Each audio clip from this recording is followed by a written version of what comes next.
नमस्कार, मैं हूं प्रदीप कुमार। आप देख रहे हैं पॉलिटिकल आइडिया। पॉलिटिकल आइडिया के आज के इस अंक में आप सभी दर्शकों का बहुत बहुत स्वागत है। मित्रों, आज हम बात कर रहे हैं कर्नाटक में कांग्रेस पार्टी की। क्या कर्नाटक में कांग्रेस पार्टी की सरकार गिर जाएगी? क्या डीके शिव कुमार बगावत करेंगे? क्या डीके शिव कुमार को बगावत करने में भारतीय जनता पार्टी डीके शिव कुमार की मदद करेगी? मित्रों, डीके शिव कुमार कोई छोटे मोटे आम नेता नहीं है। डीके शिव कुमार, सबसे पहले पहचानिए कि डीके शिव कुमार है कौन। वर्तमान में कर्नाटक सरकार के उप मुख्यमंत्री हैं। कर्नाटक के सबसे धनी नेताओं में डीके शिव कुमार की गिनती होती है। मित्रों, डीके शिव कुमार कर्नाटक में केवल उप मुख्यमंत्री, केवल धनी सबसे ज्यादा राजनेता नहीं है, बल्कि डीके शिव कुमार प्रदेश में कांग्रेस पार्टी के अध्यक्ष भी हैं। इतना ही नहीं, डीके शिव कुमार के सगे भाई डीके सुरेश बेंगलुरु ग्रामीण लोकसभा सीट से सांसद हैं। और यह सांसद का लोकसभा चुनाव डीके सुरेश तब भी जीते थे जब 2019 में कर्नाटक में कांग्रेस पार्टी का सफाया हो गया था। तब भी डीके सुरेश बेंगलुरु ग्रामीण लोकसभा सीट से चुनाव जीतने में कामयाब हुए थे। इतना ही नहीं मित्रों, सीधा सवाल है कि क्या इस डीके शिव कुमार को भारतीय जनता पार्टी कर्नाटक का मुख्यमंत्री बनाएगी? मैं ये क्यों पूछ रहा हूं सवाल, उसका कारण समझिए। लगातार 6 महीने से, सितंबर महीने से आपको याद पता है कि 2023 में डीके शिव कुमार खेमे का जो दावा है, डीके शिव कुमार खेमे का दावा है कि 2023 में जब चुनाव जीतकर कांग्रेस पार्टी कर्नाटक में आई थी, 135 विधानसभा सीटों पर कांग्रेस की जीत हुई थी। तब ऐसा डीके शिव कुमार दावा करते हैं कि कांग्रेस के जो सुप्रीमो हैं राहुल गांधी, सोनिया गांधी के उपस्थिति में ये एक तरह से समझौता हुआ था सिद्धारमैया के साथ कि पहला 2.5 साल सिद्धारमैया मुख्यमंत्री रहेंगे, फिर अगला 2.5 साल जो है डीके शिव कुमार कांग्रेस पार्टी की तरफ से कर्नाटक में मुख्यमंत्री होंगे। तो सितंबर से ही लगातार डीके शिव कुमार का खेमा इस बात के लिए दबाव बनाता जा रहा है कांग्रेस पार्टी पर, कांग्रेस के आला कमान पर, कि उनको मुख्यमंत्री बनाया जाए। और इसी क्रम में विगत दिनों डीके शिव कुमार की दिल्ली में कांग्रेस के संरक्षक कह लीजिए सोनिया गांधी से 10 जनपथ में मुलाकात होती है। और बंद कमरे में हुई इस मुलाकात में केवल सोनिया गांधी, डीके शिव कुमार और राहुल गांधी मौजूद होते हैं। और उसके बाद उस बैठक से बाहर निकलने के बाद, जहां एक तरफ डीके शिव कुमार ये कहते हैं कि भगवान सब देख रहा है, ठीक है, आगे देखिए होता है क्या। वही बेंगलुरु में कांग्रेस का दूसरा खेमा, सिद्धारमैया का खेमा, लगातार यह दावा करता है कि नहीं, सोनिया गांधी, राहुल गांधी की तरफ से यह आश्वासन मिल चुका है कि 5 साल तक सत्ता में कोई परिवर्तन नहीं होगा, मुख्यमंत्री बदले नहीं जाएंगे, सिद्धारमैया विल कंटिन्यू। यही इस बीच में आग में घी डालने का काम करते हैं कर्नाटक सरकार के गृह मंत्री जी परमेश्वर। तो आज इसी संदर्भ में मित्रों हम जानने का प्रयास करेंगे। और आप भी बताइए कि क्या डीके शिव कुमार कांग्रेस छोड़ेंगे, कांग्रेस से बगावत करेंगे? क्या भारतीय जनता पार्टी के सहयोग से डीके शिव कुमार कर्नाटक के मुख्यमंत्री बन सकते हैं? मित्रों, आज इसी पर चर्चा शुरू करते हैं। आप देख रहे हैं पॉलिटिकल आइडिया और हम इसी प्रकार के लगातार समाचार खबरों का विश्लेषण लेकर आपके समक्ष आते रहे हैं। आज हम जानने का प्रयास करते हैं उस डीके शिव कुमार के बारे में कि क्या इस डीके शिव कुमार को बीजेपी मुख्यमंत्री बनाएगी। डीके शिव कुमार हैं कौन? डीके शिव कुमार 1989 जब राजीव गांधी की सरकार अपार बहुमत की सरकार को हराकर चुनाव में विश्वनाथ प्रताप सिंह दिल्ली में प्रधानमंत्री बने थे। और उसी दौरान कर्नाटक में विधानसभा का चुनाव हो रहा था। मित्रों, 1989 के चुनाव में, विधानसभा के चुनाव में, जब वहां रामकृष्ण हेगड़े के बोम्मई जैसे बड़े नेता हुआ करते थे विपक्ष में, सिद्धारमैया भी उन दिनों विपक्ष में ही हुआ करते थे, जनता दल में हुआ करते थे, रामकृष्ण हेगड़े, वीरेंद्र पाटिल बड़े नेता हुआ करते थे, ठीक है।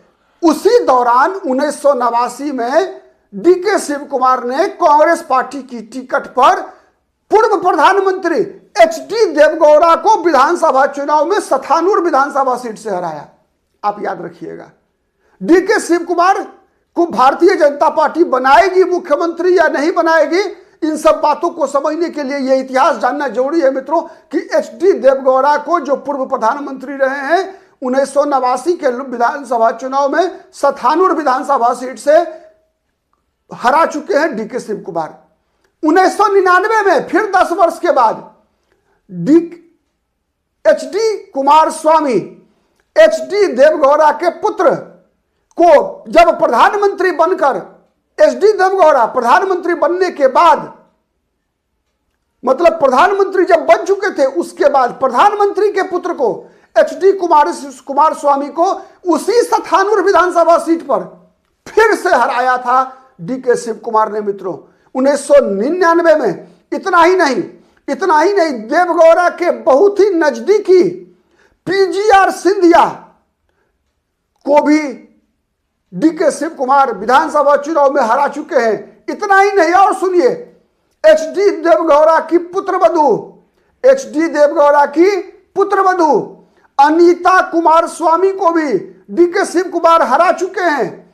वो लोकसभा सीट बेंगलुरु ग्रामीण, जिसके बारे में कहा जाता है कि वोक्कालिगा समुदाय का गढ़ माना जाता है, बेंगलुरु ग्रामीण लोकसभा सीट मित्रों, जहां से देवगौड़ा चुनाव लड़ा करते हैं, उस लोकसभा सीट पर अपने भाई डीके सुरेश को चुनाव जिता लेने वाला एक कांग्रेस पार्टी का वो चेहरा डीके शिव कुमार है। आज वो उसे कांग्रेस पार्टी की तरफ से मुख्यमंत्री नहीं बनाया जा रहा है 2.5 वर्ष का वादा करने के बाद भी। क्या ऐसे डीके शिव कुमार को भारतीय जनता पार्टी मुख्यमंत्री बनाएगी? वो डीके शिव कुमार जिसकी क्षमता से सब कोई परिचित है मित्रों, जिस डीके शिव कुमार की क्षमता से परिचित होने के ही कारण भारतीय जनता पार्टी के वरिष्ठ नेता हैं, पूर्व में मंत्री रह चुके हैं, वर्तमान विधानसभा में विधायक हैं, रमेश जिरकी होली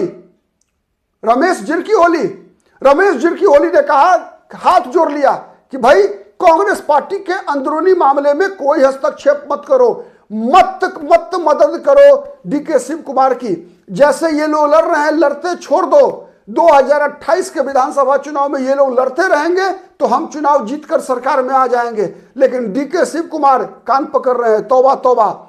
उतना ही नहीं, डीके शिव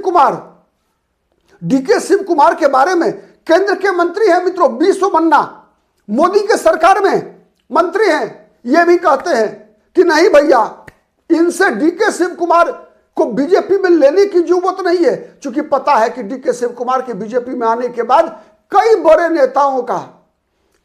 नेताओं का राजनीतिक भविष्य अंधकारमय हो जा सकता है। लेकिन क्या भारतीय जनता पार्टी ऐसे बड़े नेताओं को संभाल पाने में अक्षम है? यह बड़ा सवाल है। जब भारतीय जनता पार्टी में हेमंत बिस्वा शर्मा, जो कांग्रेस पार्टी के बहुत बड़े मैनेजर थे, अगर आज वर्तमान परिस्थिति में अगर हम डीके शिव कुमार की मित्रों तुलना करें तो सबसे बेहतर कैरेक्टर है हमारी नजर में जिनसे तुलना हो सकती है, वो नाम है हेमंत बिस्वा शर्मा की।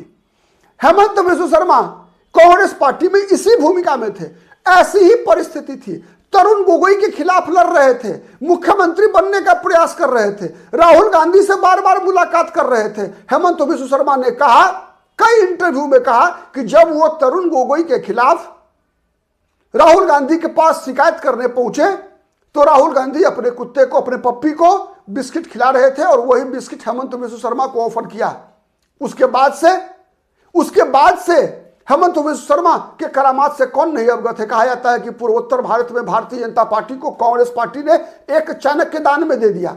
तो क्या भारतीय जनता पार्टी कांग्रेस पार्टी से इस डीके शिव कुमार जैसे ताकतवर चाणक्य को छीनना नहीं चाहेगी?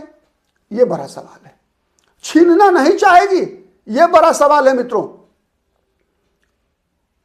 तो फिर क्यों कांग्रेस पार्टी में छोड़ देना चाहेगी?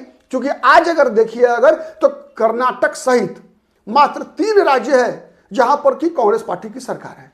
हिमाचल प्रदेश छोटा राज्य है, तेलंगाना कह सकते हैं कर्नाटक का आधा है, और एक कर्नाटक। बड़े राज्यों में कह सकते हैं आप कर्नाटक वो राज्य है मित्रों जो कांग्रेस पार्टी जिस पे शासन करके गर्व कर सकती है। क्या डीके शिव कुमार पर दांव लगाकर डीके शिव कुमार को कांग्रेस पार्टी खोना चाहेगी? यह भी एक बड़ा सवाल है। क्या भारतीय जनता पार्टी डीके शिव कुमार को झेल सकती है? क्योंकि कई राजनेताओं की राजनीतिक दुकानदारी बंद हो सकती है भारतीय जनता पार्टी में, तो क्या ऐसे लोग विरोध नहीं करेंगे? तो विरोध का तो यह प्रतीक है, रमेश जिरकी होली हो चाहे बी सोमन्ना हो, ऐसे सभी लोग विरोध कर रहे हैं। ठीक है, लेकिन सवाल यह है मित्रों कि सबसे पहले हम यह बात जानने का प्रयास करें कि बीजेपी क्या कर सकती है। उसके लिए बीजेपी का थोड़ा इतिहास भी देखते हैं। जब हम आते हैं हेमंत बिश्व शर्मा पर, उससे पहले बात करते हैं कि क्या भारतीय जनता पार्टी ने ऐसे ही परिस्थितियों में सचिन पायलट को बीजेपी इस्तेमाल तो करना चाहती थी, लेकिन क्या सचिन पायलट को बीजेपी मुख्यमंत्री बनाने को तैयार थी? नहीं। अगर बीजेपी मुख्यमंत्री बनाने को तैयार होती तो जब सचिन पायलट ने विद्रोह किया था राजस्थान में, तो शायद सचिन पायलट को बीजेपी बना चुकी होती, क्योंकि बहुमत का अंतर कम था वहां, और जितने आवश्यक विधायक थे उतने सचिन पायलट के साथ हुआ करते थे। क्या बीजेपी ने कांग्रेस से निकल कर आने वाले ज्योतिरादित्य सिंधिया को मुख्यमंत्री बनाया? नहीं बनाया। केंद्र में मंत्री बना दिया, मुख्यमंत्री नहीं बनाया। मुख्यमंत्री किसे बनाया? शिवराज सिंह चौहान को ही। हेमंत बिश्व शर्मा ने भी जब कांग्रेस से विरोध किया था, विद्रोह किया था, तो क्या बीजेपी ने सीधा हेमंत बिश्व शर्मा को मुख्यमंत्री बनाया था? नहीं। पहले बीजेपी ने सर्बानंद सोनोवाल को मुख्यमंत्री बनाया था। उसके बाद जब हेमंत बिश्व शर्मा ने उन 5 वर्षों में अपनी विश्वसनीयता साबित की, तो फिर 2021 में हेमंत बिश्व शर्मा को भारतीय जनता पार्टी ने मुख्यमंत्री बनाने के लिए बीजेपी तैयार हुई थी। सच है। तो यही स्थिति डीके शिव कुमार के साथ भी हो सकता है। डीके शिव कुमार को बीजेपी, अगर बीजेपी में आना भी चाहे, कांग्रेस में बगावत करना चाहे डीके शिव कुमार, बीजेपी इसका स्वागत करेगी। बीजेपी क्यों नहीं चाहेगी कि कांग्रेस पार्टी कर्नाटक में कमजोर हो जाए, कांग्रेस पार्टी खत्म हो जाए? बीजेपी तो कांग्रेस मुक्त अभियान पर ही चल रही है। लेकिन बीजेपी जानती है कि डीके शिव कुमार कर कह सकते हैं, और इसीलिए बीजेपी चाहेगी कि डीके शिव कुमार आ जाएं, कांग्रेस की सरकार गिर जाए, कांग्रेस विभाजित हो जाए, डीके शिव कुमार नाम का मैनेजर बीजेपी के पास आ जाए। चाणक्य है डीके शिव कुमार, इसका लाभ बीजेपी लेना ही चाहेगी, लेकिन उसके लिए अभी बीजेपी मुख्यमंत्री नहीं बनाएगी, जैसा मेरा अनुमान लग रहा है। आप क्या सोचते हैं बताइएगा? बीजेपी मुख्यमंत्री नहीं बनाएगी। बीजेपी चाहेगी कि हेमंत बिश्व शर्मा के रास्ते पर चलकर, ज्योतिरादित्य सिंधिया के रास्ते पर चलकर पहले डीके शिव कुमार भारतीय जनता पार्टी में अपनी उपयोगिता साबित करें, भारतीय जनता पार्टी के लिए वो सब काम करें जो आज तक उन्होंने कांग्रेस पार्टी के लिए किया है। तो फिर भविष्य में भारतीय जनता पार्टी डीके शिव कुमार को मुख्यमंत्री क्या, उससे भी बड़ा महत्व दे सकती है। तो सवाल यह है कि क्या डीके शिव कुमार उसके लिए तैयार है? क्या डीके शिव कुमार के लिए को दिखता है कि भारतीय जनता पार्टी में उनका राजनीतिक भविष्य सुरक्षित होगा? यह एक बड़ा सवाल है। कई ऐसे मौके आए हैं मित्रों विगत 6 महीने के दौरान। आपको याद होगा कर्नाटक के विधानसभा में एक बड़ा विवाद हुआ था, जब डीके शिव कुमार ने विधानसभा के अंदर नमस्ते सदा वत्सले मातृभूमि संघ का प्रार्थना गाया था। उस पर बहुत विवाद हुआ था। उसी दौरान उसी विवाद पर अपना मतलब आक्रोश और गम व्यक्त करते हुए डीके शिव कुमार ने कहा था कि मैंने कांग्रेस की राजनीति में जन्म लिया है और मैं कांग्रेस में ही रहकर मरना पसंद करूंगा।